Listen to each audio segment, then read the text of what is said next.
Okay, I was going to say welcome everyone, but I guess I'm the one being welcomed. Yeah, it's great to be here, of course. I think I see some. Is that Elliot? Yeah, great. Deep River. All right. I'm sure there's other people I'll probably see as we go along. But anyway, great to see everyone. Nithiya has sent me some questions. I got 4 questions or things that I could talk about.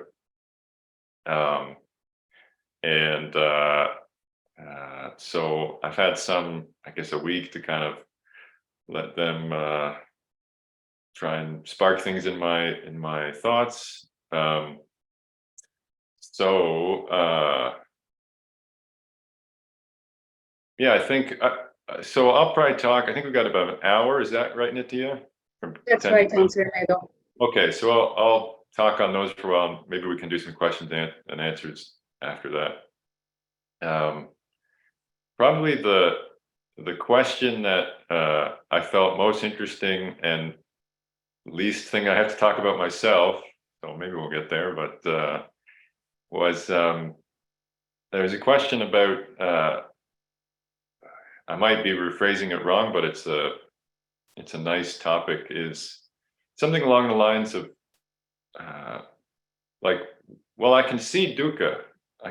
I know that this is unsatisfying, and it's yeah, what we call dukkha, not what we want, um, something we don't want, sickness, old age, death, things that are hard to bear. But even just being grumpy in the morning or feeling a little off or whatever. So it's kind of like I can see dukkha, but even though I can see it, why hasn't I let go? Like, where's peace? Shouldn't kind of a very good question. So if the point of this practice is to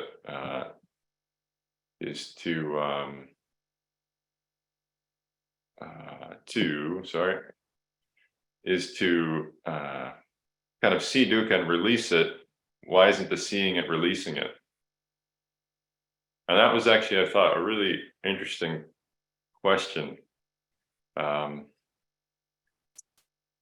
I don't think it's striking too hard into, like, I haven't met a lot of you before, and it's like, well, a lot of practice is,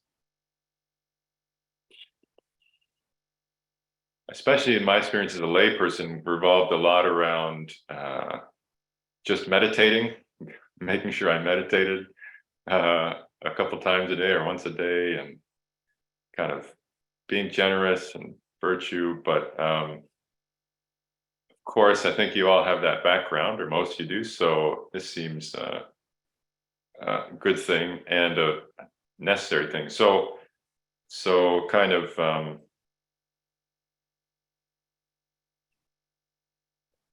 it seems to have a lot to do with the fact that there's we don't thank well, I guess I shouldn't say thank God, but thank goodness we have the 4 noble truths and not one. That would be most unsatisfying and dukkha filled. So we got 4. So the first one, yes, there is dukkha. There is unsatisfying experiences. There's a feeling of, like I think, I don't know which teacher brought this up, but the sense of, why isn't my life everything I ever wanted yet? Been doing this for myself, I've been doing this for 38 years. When you're a kid, sometimes you think, oh, when I grow up, I'm really going to get it. Boy, is that going to be great. When I'm 20, when I grow up, I'll get everything. Like those 20-year-olds I know when you're a kid. But oh, lo and behold, you reach 20 and then, what's going on? I thought I was going to get it all by now. So dukkha is so mundane and so pervasive, sounds nefarious. It's talking about something that covers a lot of our experience. So the second noble truth, and this is where it all gets really, really good, is that there's a cause to dukkha.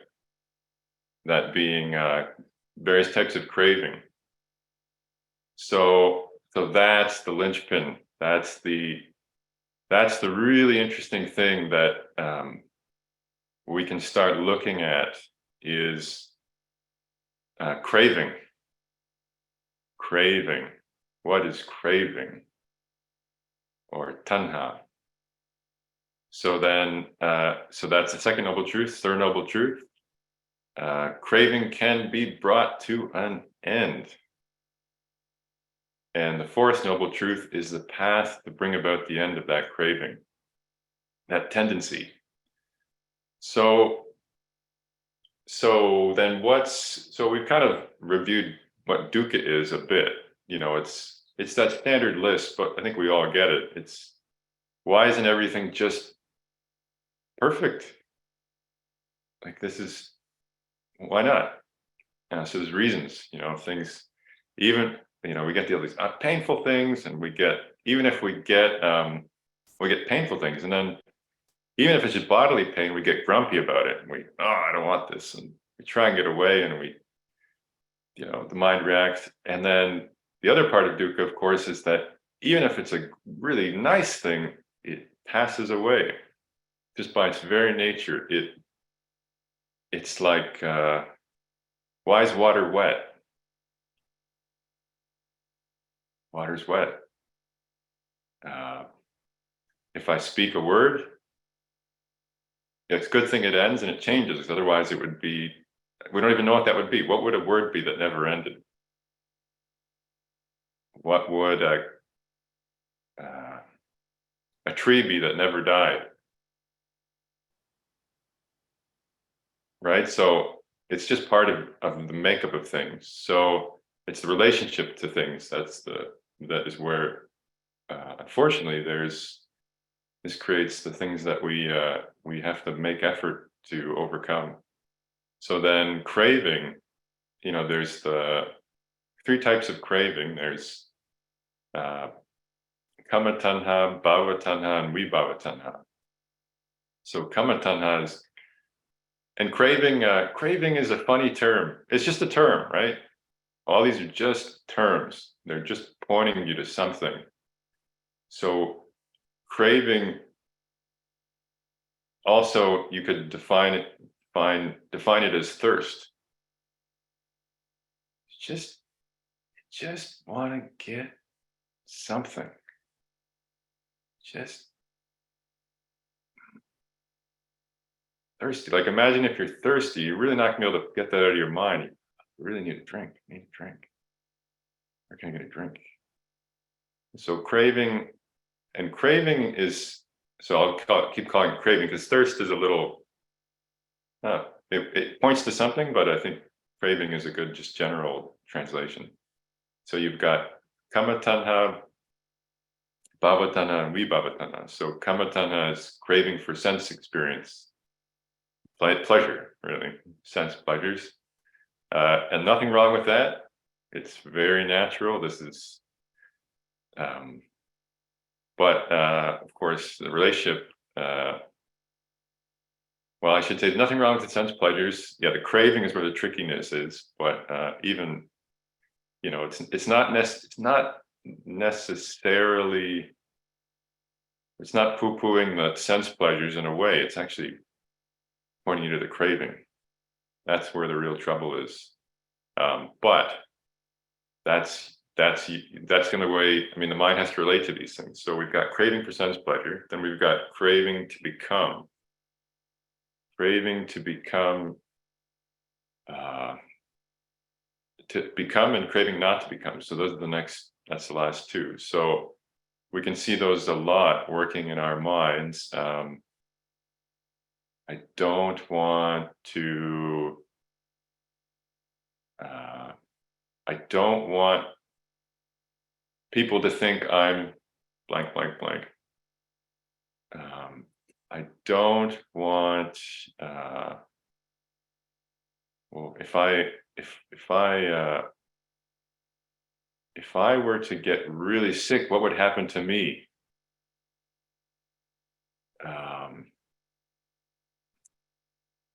craving to be successful, craving to be calm, craving to be concentrated, craving to, yeah, that's an interesting one. Craving for, now I think that's a really neat one, because craving to be concentrated, because I think there's a lot of meditators here. So, or I'm going to use the word samadhi. Concentration is such a tricky term. So craving to, how to put it, for the mind to be samadhi, or samadhied, mind to be in samadhi. So samadhi is a very good thing. It is really a good thing. Being craving to be wise. Wisdom is great. But back to the samadhi one, like, again, it's not the object so much as the relationship to it. So there's the push, there's the craving. And the funny thing about, this is a great example I find, craving for samadhi, is that the push itself is kind of like you're trying to, what would be a good analogy, like you're trying to untie a rope and there's someone just behind you keep tying knots. You're trying to get a knot done, they just keep, somebody gets tying knots, and you're kind of, what's going on? And this is an interesting one, because I think, especially from I'd say, speaking from it seems to be a common tendency in our contemporary practitioners, in our minds, we call it Western mindset or modern, or is very goal-based, and we've been trained to kind of get good grades and et cetera, et cetera. So anyway, somehow, I don't know if those are the reasons, the pushing to get samadhi is strong. And there might not be enough balancing factors to allow one to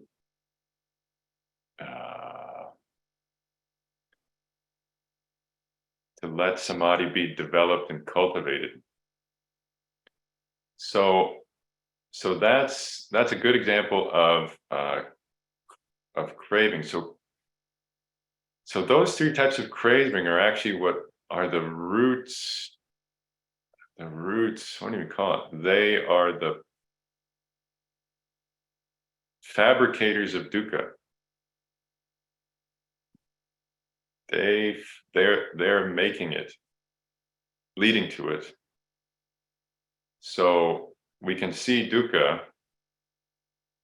and sometimes that's enough to cause dispassion. That's another word. It's enough for our mind to go like, oh, I don't want to hold on to this. We don't even, and it's not like you are saying to yourself, I don't want to hold on to this. Your mind just goes, oh, I can drop it. It just drops it. It's not strong enough. But it doesn't always know that. It doesn't always know how to do that with some things. So that's why there has to be investigation around what craving is. So a really good way to do that is just to feel crave. So you just have to kind of get a sense of, what does craving feel like? Because that's it, is about, craving isn't an idea that your mind is focused on. It's something that's happening. It has a quality. It pushes on you, or pulls, or really is excited about something. Like, I don't know, that movie. Here's a good example. This was a fun way to imagine you're on a, let's say you're watching, what would you be doing? Let's say you're on a plane ride. Okay, you're on a plane ride and you're watching a movie. This is Kamatana. And you're really into this movie, and then the announcement comes on. The movie pauses. And there's this feeling of, not a feeling of, what happened to my movie? Kamatana, right? You can feel it when it gets challenged. That's a good way. So that's often, I think, in our monastic life, for example, some teachers will train the monks by frustrating them a lot, because then you have to feel it. Oh, I really want this, or I really do not want this. I do not want this. So you can feel the force of craving. Now it's not just to be like, you're not being, what do you call it? You're not flagellating yourself like with, look how bad that feels. It's like, what you're trying to do is get a really calm sense of, oh, ah, it's calm. You're trying to see this. You're trying to really feel it. And when you can feel it with some, and this is the thing, and this, you see where this is going. This is going to the fourth noble truth. You may not have the ability to really get this just because it's not like you're reading a book and trying to understand something. You need a lot of friends with you to get this. Your mind needs help. It needs qualities in it to allow you to really see this stuff and not be kind of thrown off kilter by it. So that's kind of, you can see those kind of the progression of the Four Noble Truths. So to see craving, understand it, you really need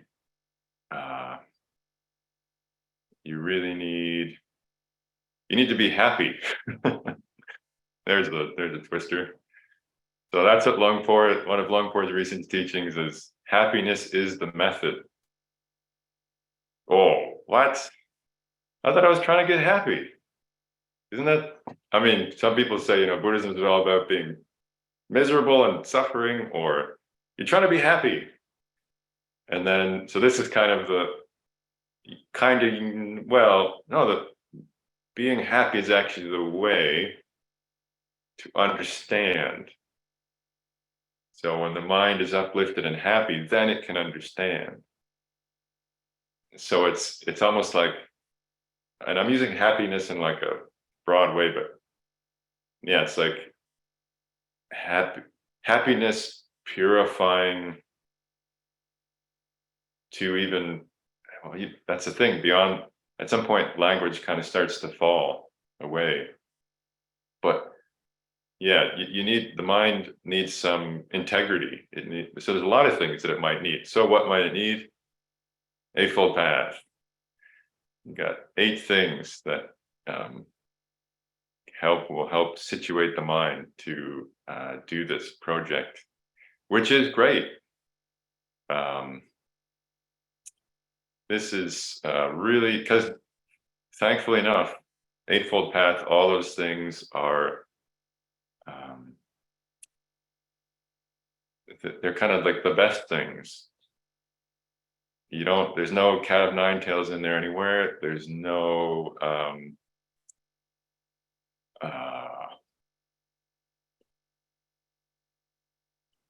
make yourself as miserable as you can, and then you'll be able to see dukkha.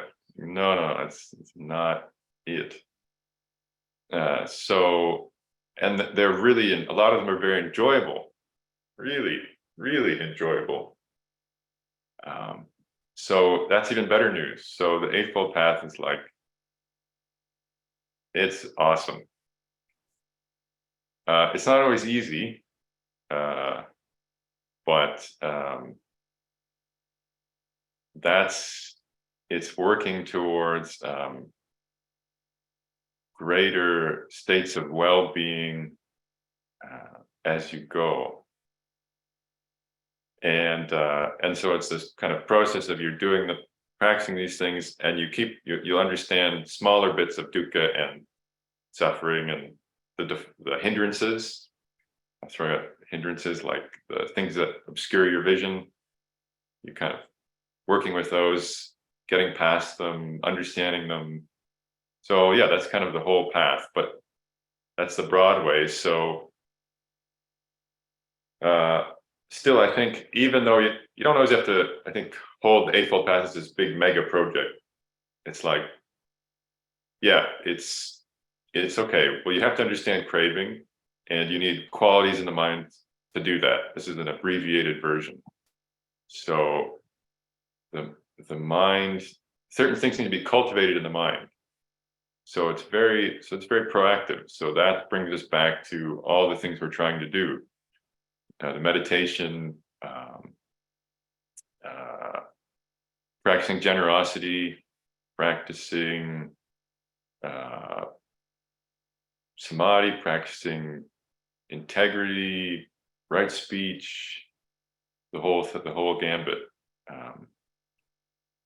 So yeah, it's such an interesting question. And to be honest, this was the other thing. It was very interesting to realize as I was reflecting on this that well, I can't give a full answer to this question.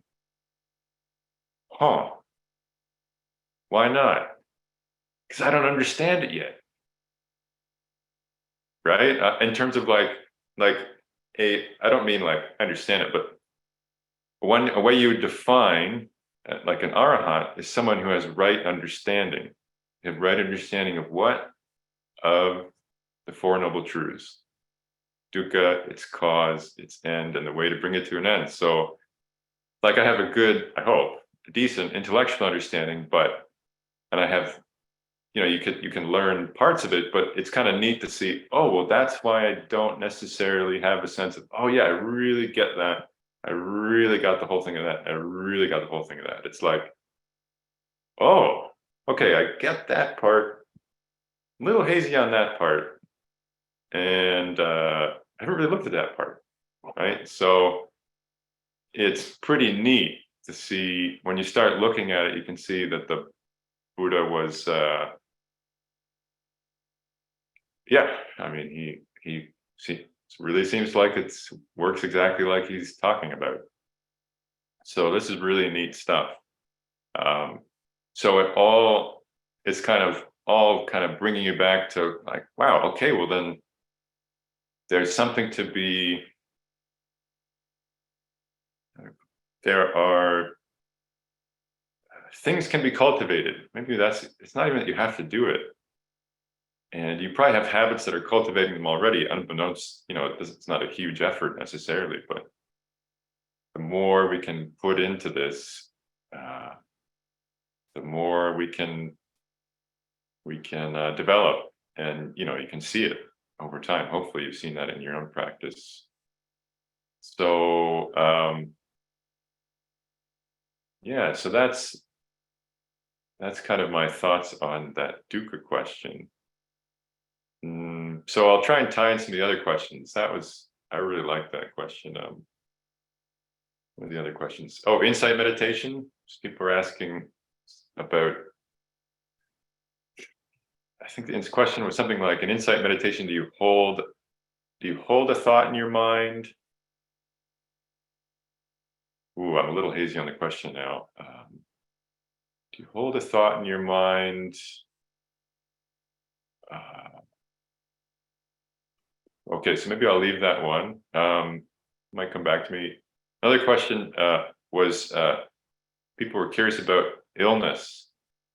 And because I've dealt with a lot of illness over many years, so how's that helped or hindered my practice, or what have I learned from it?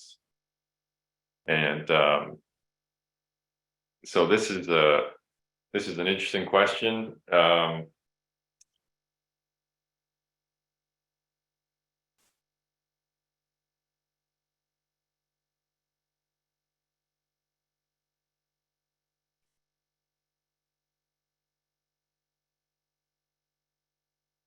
So maybe just by raise of hands, does anyone here have any health issues that are ongoing and you wish they would go away? You can just wave your hands. Yeah, I think that's most of us. Yeah. So this is I think we all have to deal with this. So So this is an interesting question. I think in some ways, from my own experience, well,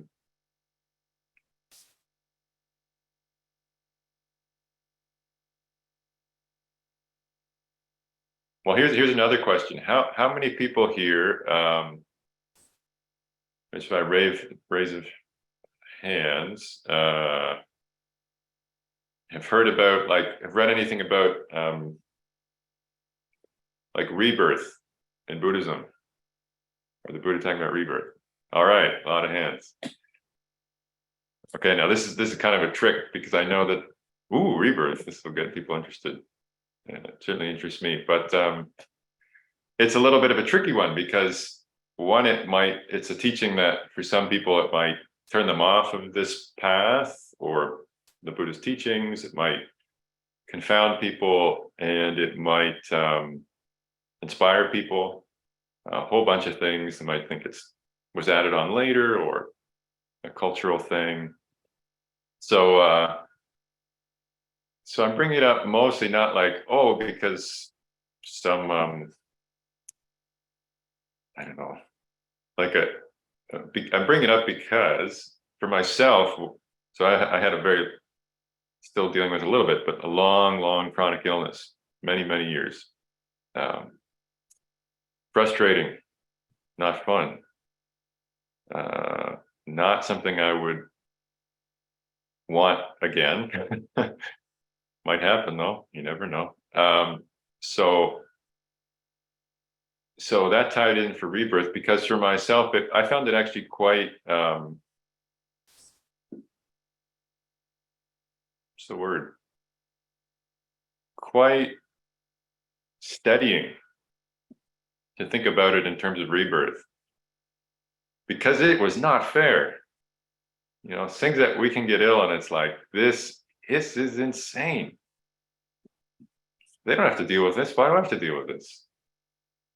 And so I would reflect on rebirth, like, well, maybe like for example, this isn't fair. Like, well, I don't know, but what if it was? In terms of, like, there's an idea that unwholesome actions bring about painful results. Not to kind of pigeonhole myself with, oh, I must have done X, Y, Z, but it's like, if there's rebirth, I don't know if this is fair. I don't understand this stuff at all. I mean, this is out of my depth. But and also keeping in mind that not everything is like, oh, I got a cold because I did something way back when. There's all kinds of conditions that can affect things, but kind of conditionality and rebirth was something that I found quite steadying, because it helped get me out of this shouldn't be happening.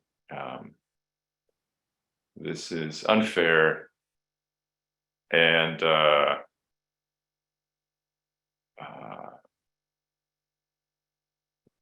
it's like it can be seem too big, right? If you just have kind of one life and you have this chronic illness, like, this is too big. This is totally uncalled for. This is not happening. It's happening. So I actually found that a very useful perspective to take, because it would help just kind of, okay, well, this is happening. And also, I don't know what's coming. It's all very uncertain. Who knows? And that actually has been interesting, because I'm actually doing a lot better. So, and I know when I got ill, I didn't know when it's going to end. And yeah, it's what the mind adds that just makes things can make things very difficult. And I should qualify that too. It's what's the mind adds in terms of vibhavatana and bhavatana and kamatana, because the mind can add really good stuff to it too. So that's actually sometimes the mind adds exactly what you need. Like, you know what? Today was a good day. Great. So grateful. And you see something that works, or you realize, like, okay, well, there's these things I'm limited from, but I can still do that. I did that, and this is improving. And so, yeah, the mind adding is a big part of it's both ways. So so that's so I found that quite helpful.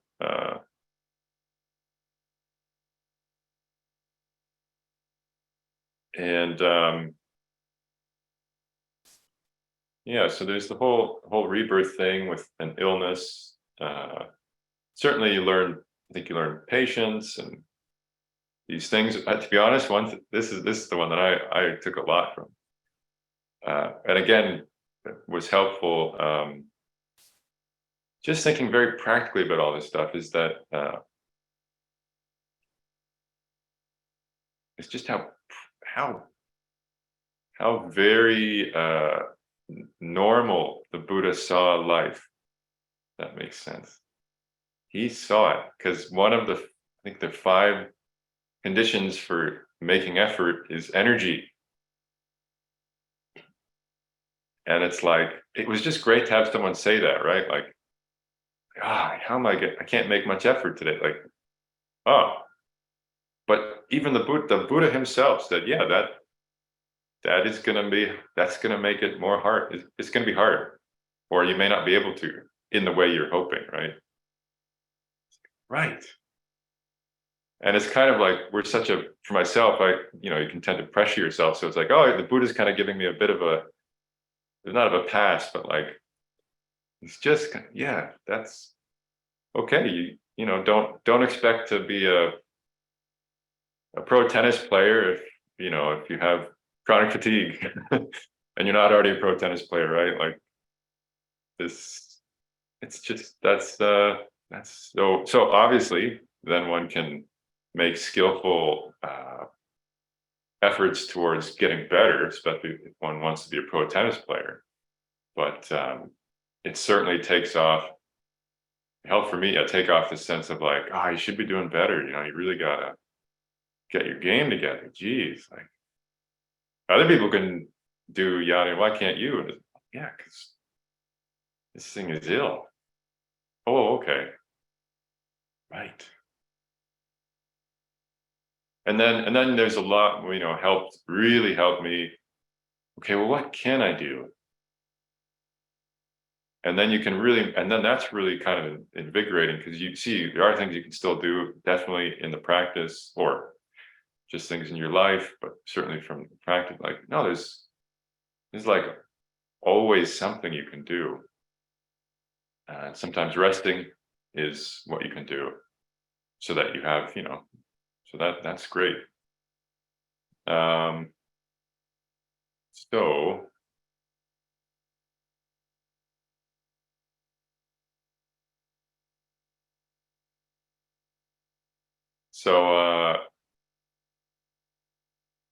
yeah, and I think that's safe to say. I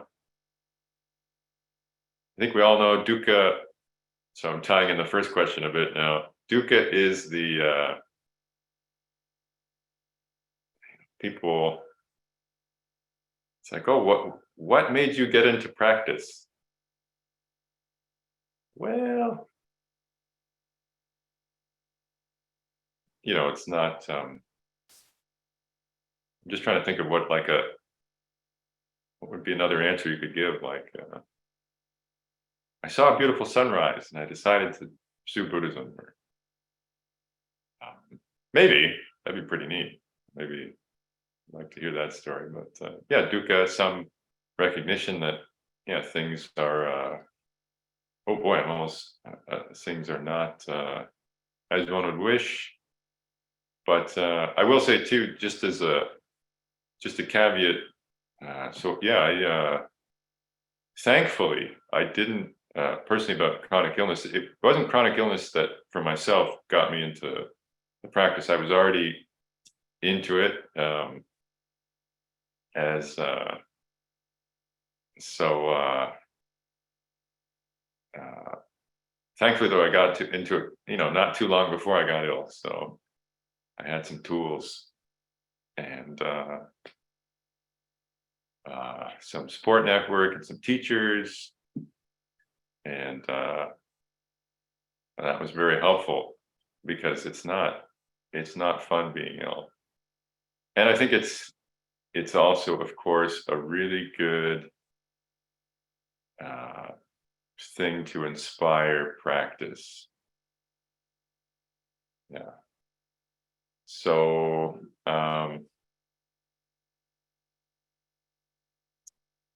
yeah, so I think that's it. So we got 15 minutes left. So any questions? Handamayang Dhammakataya Sadhu Karanda Dhammase Sadhu Sadhu Sadhu Anumodami.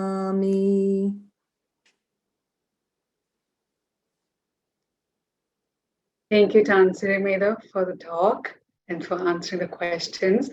I did put the insight meditation question in the chat. Wasn't sure if you wanted to address it now. Oh, or yeah. I can read it out to you.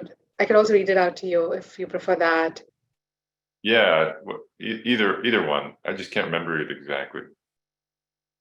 The question was, can you elaborate on insight meditation? For example, when meditating, do I deliberately focus on a thought I have chosen, or when a thought comes up spontaneously, do I examine it?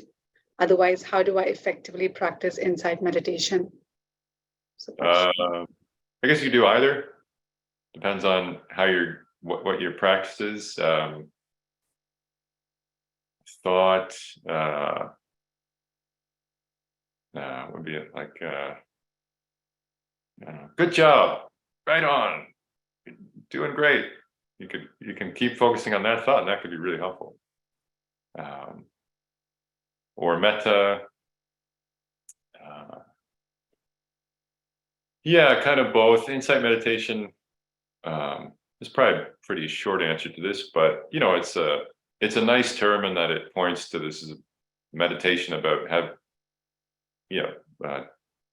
realizing things, having insights, but there's so many things to learn, of course.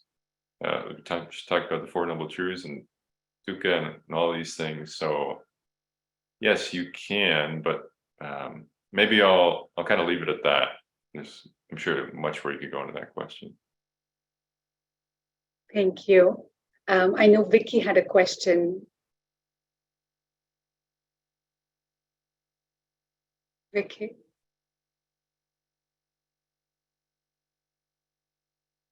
Yeah, I was just wondering, when meditating and we have like thoughts, when we sit down to meditate and thoughts that the stressful thoughts of the day comes up, do you have any tips in terms of how we can navigate that? Sorry, I missed part of that. You have a thought in what? When we're sitting down, we're meditating and stressful thoughts of the day comes up in the mind. Do you have any tips or advice on how we can navigate that? Oh, yeah.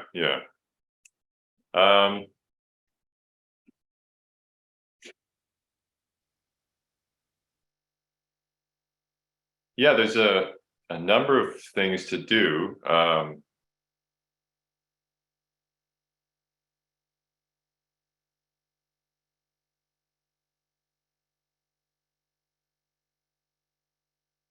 Yeah, one thing you can do is, one is just sit down and feel it. You just kind of feel. Ooh.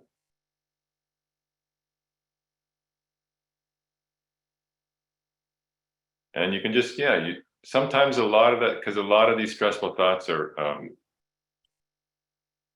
kind of churning and they really grab you. So to feel it is a nice first step.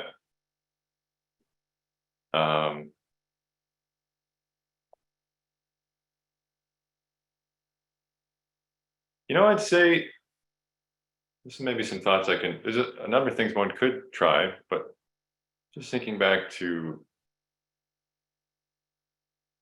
it can be really helpful to have a routine. So let's say I guess I was thinking more about work, but it's going to have a good routine. So I'll start with that. Let's say it's work related stuff, so that when you get home, you have a way of a kind of other track to kind of bring your mind to.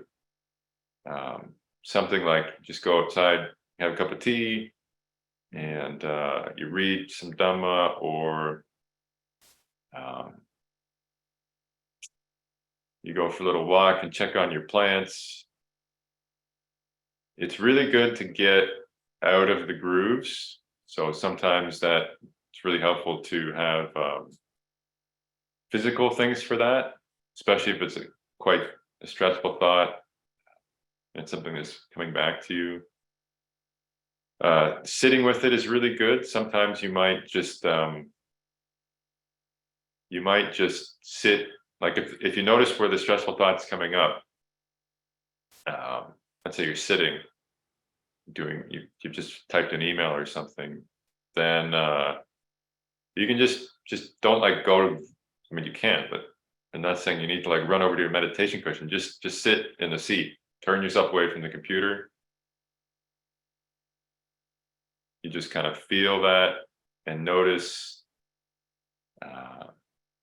You can notice it's kind of, it's substantial. If it's a anxiety, you can, oh, is this true?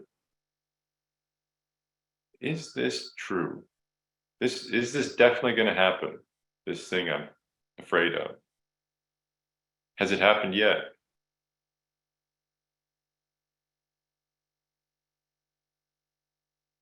And you can kind of see its insubstantiality.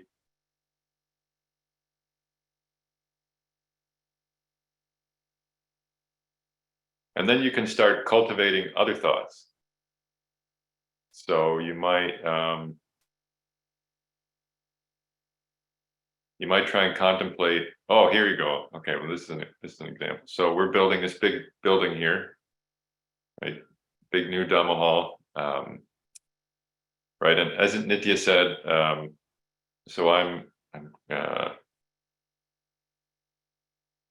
as some of you in the work world might know this title, my title technically is project manager. Ooh, yeah, which in a lot of ways means you're like you're the person who tries to make sure it's all going all right and work out little details and keep track of the big details and know which details to keep track of and which details aren't worth keeping track of. And if the contractors, keep what the architect's saying, and it's kind of a funny job because sometimes you find, you're following up a detail and it's really not that important, but you don't know that until you follow it up. Or sometimes you're, yeah, that's not a big detail, and then you kind of, as you think, oh, that is a big detail. That is actually not a detail. That's important. And so you have to kind of follow up on that. So so that could be, yeah, it can be very stressful. And so some methods that can be used, for example, is contemplating what has gone right. So, like if it's even if it's like a relationship thing, a stressful thought, it's like, okay, but what about this relationship has gone, like, has anything ever gone right? Yes, like, of course, tons of stuff. All right. And what did that feel like? You can remember, so you can use the power of your memory to remember, let's say, with a particular person. Oh, that was a good interaction. That was good. Yeah, I did that well, or they did that well. Yeah, that was good. That felt really good.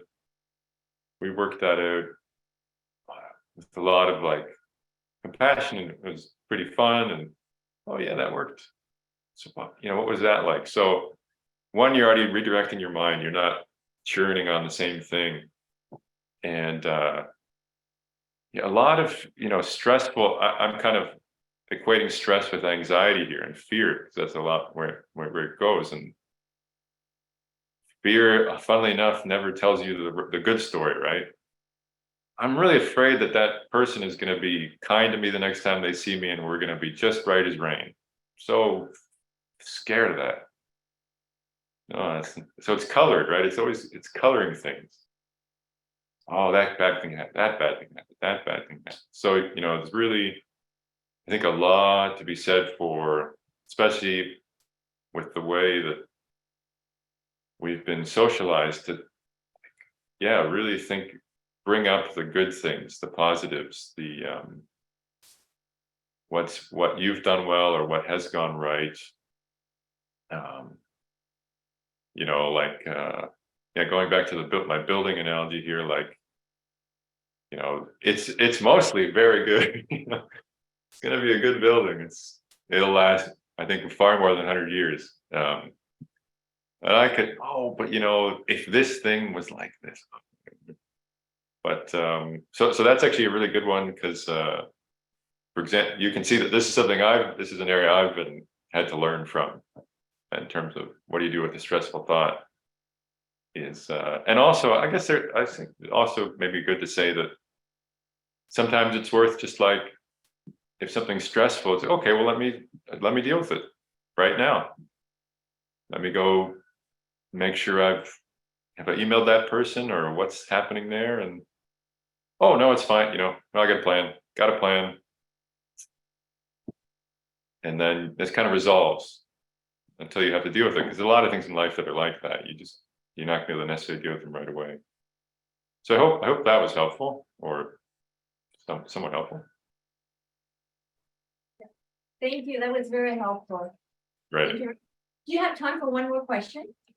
I think so. Yeah. Okay. So I was just wondering, what is the experience like when you successfully quiet your mind enough to enter a state of deep stillness? What is your experience like? It's amazing. Tell more, please. But don't crave after it. No, there's the trick. You have to make a lot of effort, and you can't crave after it. Boy. I mean, yeah. My experience, yeah, is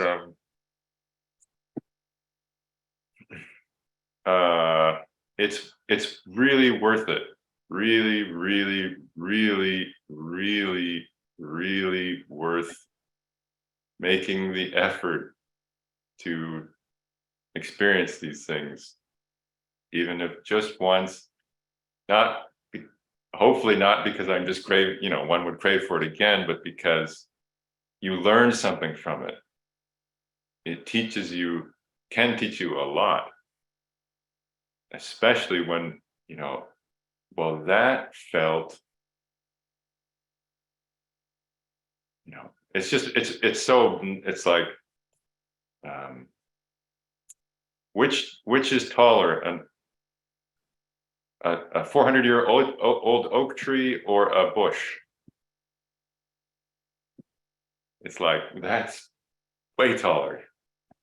It's just yeah, they can teach you a lot, and I think that's something that I think maybe we everything can teach you a lot, but that's just something to maybe to point out, is that, you know, it's one can learn a lot from samadhi can teach you a lot, and you can learn a lot from it, just like you can learn a lot to be kind of traditional from being virtuous and wisdom and generosity. You learn a lot from all of them, but especially I think it's worth giving a little, these states of passaddhi, this kind of stillness, quietude, tranquility. They'll really teach you a lot, because funnily enough, they feel really, really good, right? It's like, well, why is that? And what am I doing with my life? Where am I putting my effort? And then they can also teach you a lot about craving, of course, and attachment, because, you know, that whole like, oh, I really want, how do I get that? And yeah, it's so it's a part of the path that is very important, just like all the rest of the pieces of the path. So is there any more questions around that? No, that was it. That was wonderful. Thank you for the encouragement. Yeah. Can I open the floor, Sirimedho, if someone else has another question? Sure. Yeah. I think I have time for one more. Thank you. So if anyone has a question, please raise your hand and we'll help you unmute yourself.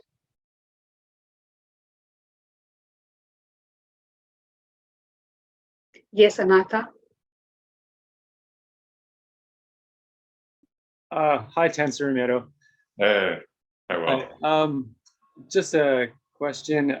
So to reach that state of samadhi, do you have to also do insight meditation at the same time and like let go of a lot of your stuff that you're kind of dealing with, things like that, in order to calm and be able to do samadhi?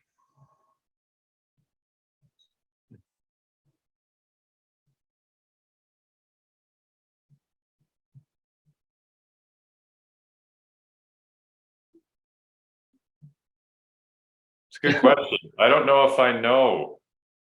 Like, Okay. yeah, it's, you know, the Buddha talks about people who's, you know, who have like minds are more predominantly inclined to samadhi, and then afterwards develop more wisdom. Other people's minds are more inclined to wisdom, and kind of afterwards and using that develop samadhi. And other people, Okay. it's more paired. So yeah, I would, from what I've heard other teachers say, and very limited experience. Yeah, they don't. They even though we talk about them in those predominant ways, there's always going to be wisdom if you're developing samadhi, and to have wisdom arise, you need some samadhi. And maybe just a quick thing on samadhi, like Lungpor has been using the term sometimes as samadhi as composure.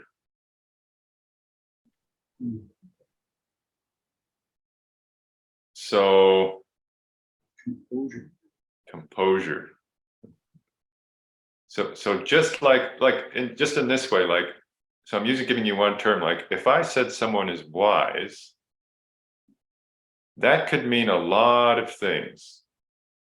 And they could be wise about different things, but we still call them wise, right? Wisdom is broad and many things.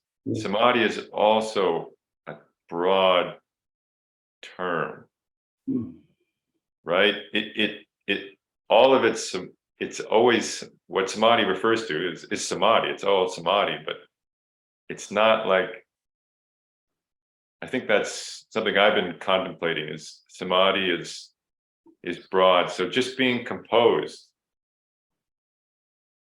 is a moment, there's a samadhi flavor to that. You gather still. And at the same time, being in meditation and just feeling things kind of fall away, and you're just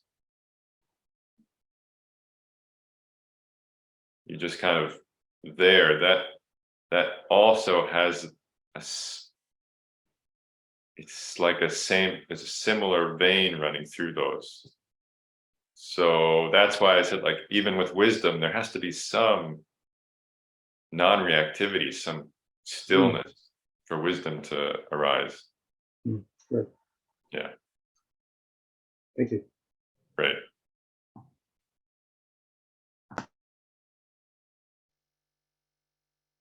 Sirimedho, thank you so much. I don't want to keep you longer. I know